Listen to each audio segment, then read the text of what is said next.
اعوذ باللہ من الشیطان الرجیم بسم اللہ الرحمن الرحیم۔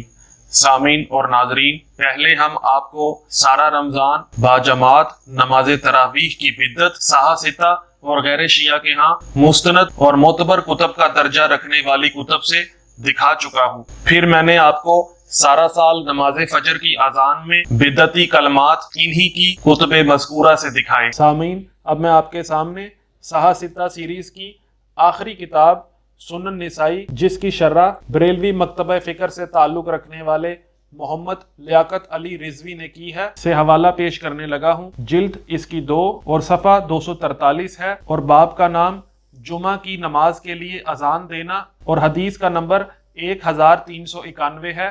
اس میں لکھا ہے کہ سائب بن یزید بیان کرتے ہیں کہ نبی اکرم صلی اللہ علیہ وسلم کے زمانہ اقدس میں حضرت ابو بکر اور حضرت عمر کے دور خلافت میں جب امام منبر پر بیٹھ جاتا تھا تو اس وقت پہلی اذان دی جاتی تھی۔ جب حضرت عثمان کا عہد خلافت آیا اور لوگوں کی آبادی زیادہ ہو گئی تو حضرت عثمان نے جمعہ کے دن تیسری اذان دینے کا حکم دیا تو زورا کے مقام پر یہ اذان دی گئی۔ اس کے بعد یہی معمول رائج ہو گیا۔ اور سامعین، شارح نے اس کی شرح میں لکھا ہے کہ امام نسائی نے یہاں جو روایت نقل کی ہے، یہی روایت امام بخاری نے بھی اپنی صحیح یعنی صحیح بخاری میں نقل کی ہے۔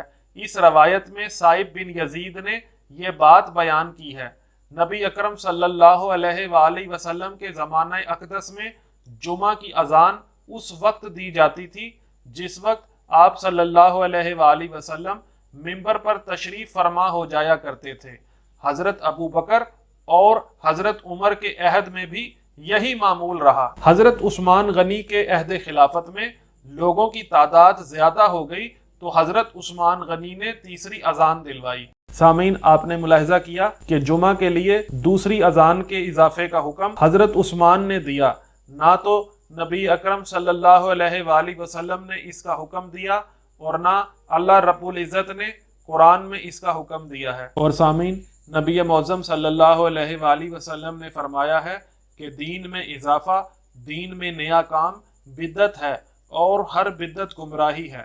سامعین، اگر آپ کو میری ویڈیو پسند آئی ہے تو ویڈیو کو لائک کریں، کومنٹ کریں اور زیادہ سے زیادہ شیئر کریں تاکہ سال میں 52 ٹائمز اس بدعت کو انجام دینے والوں کو راہ ہدایت دیکھنا نصیب ہو۔ السلام علیکم ورحمۃ اللہ وبرکاتہ۔